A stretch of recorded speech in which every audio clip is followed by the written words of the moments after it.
देखिएगा कितना प्रबल है। ओम जयंती मंगला काली भद्रकाली कपालिनी दुर्गा क्षमा शिवा दात्री स्वाहा स्वधा नमस्तुते। ओम जयंती मंगला काली भद्रकाली कपालिनी दुर्गा क्षमा शिवा धात्री स्वाहा स्वधा नमस्तुते। ओम जयंती मंगला काली भद्रकाली कपालिनी दुर्गा क्षमा शिवा स्वाहा स्वधा नमस्तुते। शिव महापुराण की कथा कर रही है। स्वधा इतना तप कर ली, इतना तप, क्योंकि एक तप उसका प्रबल था कि वृक्ष की छांव में बैठकर भगवान के मंत्र का उच्चारण करना। भगवान के मंत्र का उच्चारण, भगवान के मंत्र का उच्चारण और लगातार भगवान शिव को याद कर रही है। तो फिर निवेदन करूं, घर में बैठकर जपा एक मंत्र एक फल, मंदिर देवालय शिवालय नदी तीर्थ में 1000 फल मिल जाएंगे, तीर्थ में 1000 मिल जाएंगे, पर किसी पंच वृक्ष बट आंवला बेलपत्र पीपल शमी इन वो वृक्ष हैं जिन वृक्ष की छांव में बैठकर यदि एक बार भी आपने मुख से शंकर का नाम लिया है, श्री शिवाय नमस्तुभ्यम कहा है, नमः शिवाय कहा है, ओम नमः शिवाय कहा है, तो उसका फल हजारों हजारों गुना प्राप्त हो जाएगा। इसलिए क्या कहा गया, जब हम तुलसा जी की परिक्रमा करते हैं, माँ तुलसा को जल अर्पित करते हैं, तुलसी के क्यारे की परिक्रमा करते हैं, उस समय पर आपके मुख से यदि एक मंत्र निकला है तो तुलसी के क्यारे में जितनी मंजरी होती है, तुलसी के क्यारे में जितनी पत्तियां होती हैं, तुलसी के क्यारे में जितनी मिट्टी होती है, तुलसी के क्यारे में जितने जीव होते हैं, सबके पुण्य फल हमारे खाते में चले जाते हैं, उतना फल प्राप्त हो जाता है एक तुलसा के पौधे की परिक्रमा करते समय मंत्र जप से। ओम जयंती मंगला भद्रकाली कपालिनी दुर्गा क्षमा शिवा स्वाहा स्वधा नमस्तुते।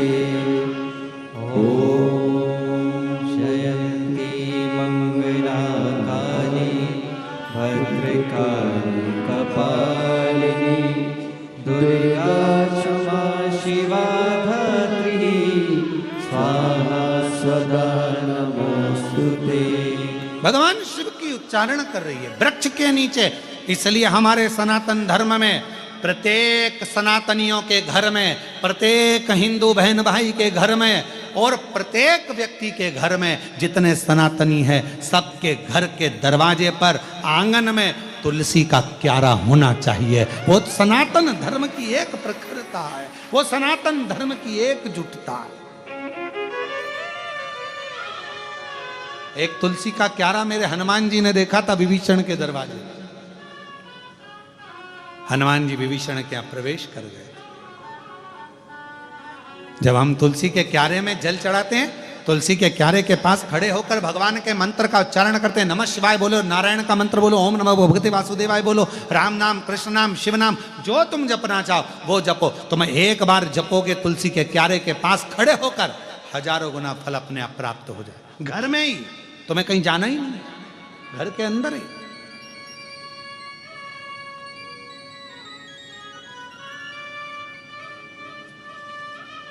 और कितना प्रबल है।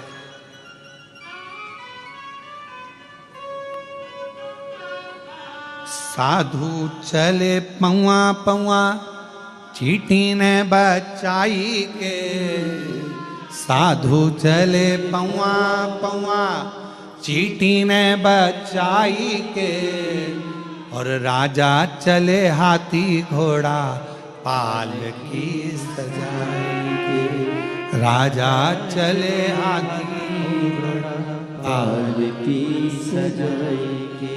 तुलसा मगन भई हरि गुण गाई के, तुलसा मगन भई हरि गुण गाई के, हरि गुण गाई के, प्रभु गुण गाई के। तुलसा कब मगन होती है, तुलसा कब प्रसन्न होती है, वृक्ष कब प्रसन्न होता है, बेलपत्र का वृक्ष कब प्रसन्न होता है, शमी का वृक्ष कब प्रसन्न होता है, बेलपत्र का वृक्ष, बट वृक्ष कब प्रसन्न होता है। उसकी प्रसन्नता होती है जब हम भगवान के मंत्र का उच्चारण करते हैं। हरि गुण गाई के, प्रभु गुण गाई के। आप भी बोलो, हरि गुण गाई के, प्रभु गुण गाई के। अरे तुलसा मगन भई हरि गुण गाई के। तुलसा मगन हरि। ये स्थान भगवान जहाँ बेल, आप लोग कभी कुबरेश्वर धाम गए होगे तो बेलपत्र की वाटिका में अगर पहुँचे होगे, जहाँ खुला हुआ मैदान है, जहाँ कथा होती है उसके पीछे की साइड में खुला मैदान है, वहाँ 21 बेलपत्र के वृक्ष हैं बड़े बड़े, उसी की वाटिका के आसपास बैठकर लोग मंत्र का जाप कर। आप अगर कुबरेश्वर धाम गए होगे तो वट वृक्ष की छांव में बैठे होगे।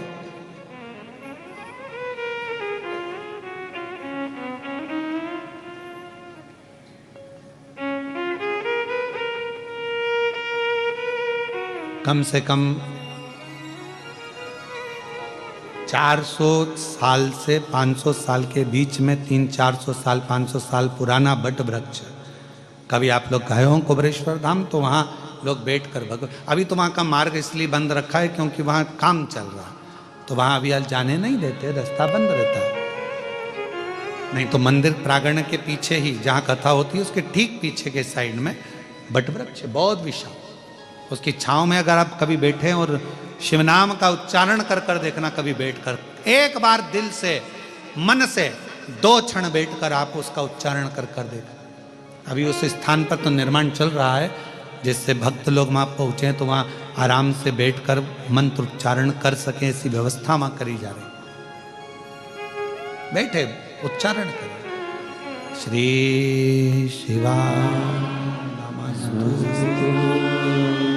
कभी मौका लगे और कभी अभी जब वहाँ का निर्माण पूरा हो जाएगा तब आप लोग जब दर्शन करने उस बट वृक्ष की छांव में, जहाँ बेलपत्रियों का कुंज है, बेलपत्रियों का कुंज जहाँ है 21 वृक्षों का, उसके पास में कभी बैठ कर देखिए 2 क्षण 2 स्मरण कर कर देखो, बैठ कर देखो।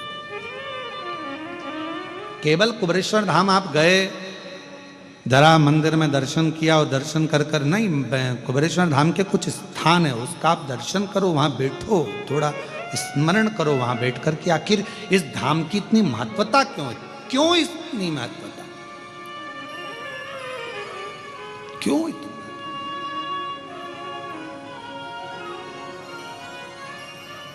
गयो गाड़ी कर कर खर्चा कर कर भी गयो और आप लोग दर्शन ही ना कर पाओ तो व्यर्थ। हमारा बहुत मन होता है किसी तीर्थ में जाए ना तो वहां का बहुत दर्शन करें, बहुत दिल से, पर दर्शन करते समय इतना भक्त लोग कहीं कोई इधर से पढ़ रहा कोई उधर से पढ़ रहा, तो फिर दर्शन कहाँ हो पाते हैं। आप लोगों को चोट ना लगे, आप लोगों को कष्ट ना लगे तो दर्शन भी कैसे कर पाओ। मन है कि ये भी दर्शन करना है, बावड़ी का दर्शन करना है, इस चीज़ का दर्शन करना है, वो चीज़ का मन करता है। थोड़ी देर कृष्णेश्वर बाबा के आए हैं तो मंदिर में थोड़ी देर बैठकर आराम से एकांत में शिव नाम का जप हो जाए, बाबा से जरा बैठ के बात हो जाए। जैसे वो जी ने लिखा कैसे हो, तो हम भी तो हमारे कृष्णेश्वर बाबा से पूछें, बापू कैसे हो, भाऊ ठीक तो है, बाबा सब बढ़िया है, आनंद है, चांगला है, तो हम भी तो पूछे, हमारा भी तो फर्ज बने कि पूछे कि ना पूछे। पूछा था तो थोड़ा बहुत तो। अब योग है वो तो भगवान शिव की कृपा। और कहें ये तो कल एक माता जी ने कहा कि हम भी कथा में आना, हमने कहा जगह नहीं है। पर आज तो जीजियों ने गजब करा, दरवाजा ही रोक के खड़ी थी वहीं पर। फिर हमने ऊपर से इशारा करा हितेश को, हमने कहा हितेश आन दो इनको अंदर, आन दो, आ जाओ बैठने, कथा सुनो। और वहीं बैठ के भजन गा रही है वो भोला, और हाथ का इशारा किस पे कर रही थी मालूम है? जितने बाउंसर लगे थे उन पे, भोला सब दुख का, जितने काले कपड़े पे खड़े थे बाउंसर उनकी ओर इशारा कर रहे थे, ओ भोला सब दुख।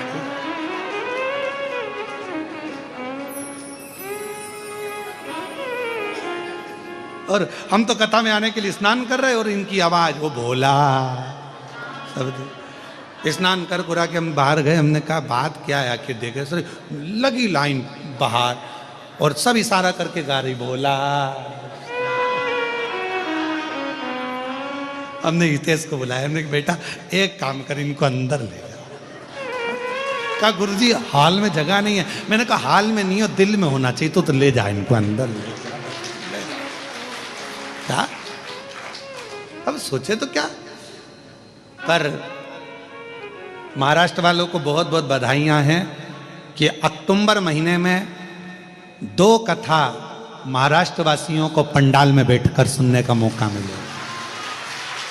पहली कथा 3 अक्टूबर से 9 अक्टूबर तक जलगांव महाराष्ट्र में दिव्य और भव्य शिव महापुराण की कथा है। बाबा भृंगी शिव महापुराण की कथा का लाभ अपन वहां बैठकर पंडाल में बैठकर लाखों शिव भक्त के साथ उस कथा का आनंद लेंगे। कई लोग बाबा से विनती करने के लिए तरस रहे हैं कि पंडाल की भूमि कब मिले, कब बैठें, वहाँ की रच कब हमारे जीवन का कल्याण करे। तो उनके लिए दूसरी कथा 12 से 16 अक्टूबर 5 दिवसीय शिव महापुराण की कथा शिरडी महाराष्ट्र में होगी। शिरडी में बाबा की कृपा से 5 दिवसीय कथा शिरडी में महाराष्ट्र में होगी। कहीं मेरे बाबा को सुनना होगा देवाधिदेव महादेव के सुंदर आनंद के साथ शिरडी में, कहीं बाबा की कृपा से साईनाथ को सुनना होगा, कहीं बाबा की कृपा होगी तो शिरडी में 5 दिवसीय 12 से 16 अक्टूबर तक कथा, 3 अक्टूबर से 9 अक्टूबर तक जलगांव में कथा, और अक्टूबर के महीने में ही 25 अक्टूबर से 29 अक्टूबर तक धनोरा दुर्ग छत्तीसगढ़ वालों को भी शिव महापुराण की कथा श्रवण करने का सौभाग्य मिला। 2 कथा महाराष्ट्र अक्टूबर में दी है और 1 कथा दुर्ग वासियों को बहुत बहुत बधाई, धनोरा वालों को, छत्तीसगढ़ के वासियों को जिनको ये शिव महापुराण की कथा 25 अक्टूबर से 29 अक्टूबर तक श्रवण करने का सौभाग्य छत्तीसगढ़ की धरा पर मिलेगा। ये शिव तत्व शंकर। और अभी सितंबर की जो कथाएं हैं वो ऑनलाइन हैं, आप उसको घर पे बैठकर सुनो। शिव तत्व और महादेव नमन चरणों में स्वीकार कीजिए, सबका किया है मेरा भी उद्धार कीजिए, उद्धार कीजिए। है त्रिपुंडधारी है त्रिशूलधारी। सुधा बेटी और सुधा बाल्यावस्था से ही वृक्ष की छांव में बैठकर भगवान के मंत्र का उच्चारण कर रहे हैं। उच्चारण थोड़ा ध्यान देना एक बात को, जिस वृक्ष के नीचे बैठकर आप मंत्र का जाप करते हो उस वृक्ष की पत्ती को नहीं तोड़ना, इसका स्मरण रहे। जिस बेलपत्र के वृक्ष के नीचे बैठकर आप भगवान के मंत्र का उच्चारण करती हो, माला जपती हो, उस वृक्ष की पत्ती को तोड़कर नहीं चढ़ाना, उसको रहने दो।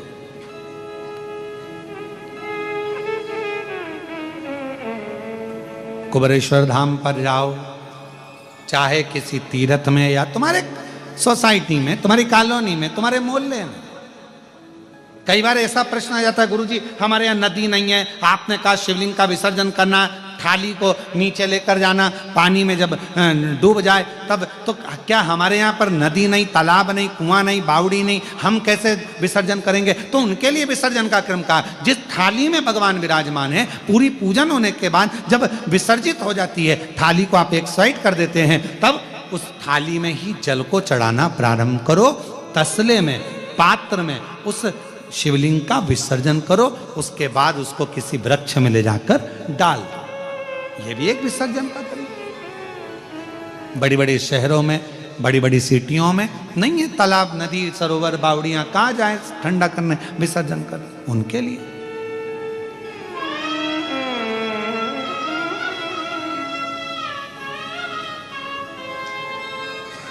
महाराज शिव तत्व कह रहा है, बाबा देवाधिदेव महादेव का चरित्र कह रहा। स्वधा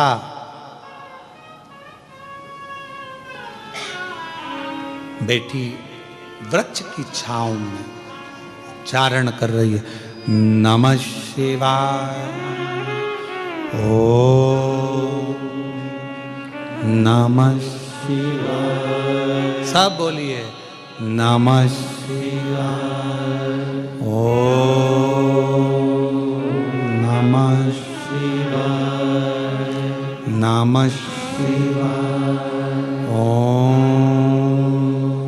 नमः शिवाय। सदा जिस वृक्ष की छांव में बैठकर जप करती है, माला जपती है, भजन करती है, स्मरण करती है, मंत्र जाप करती है, उसकी पत्ती को सदा नहीं तोड़ती है। क्यों?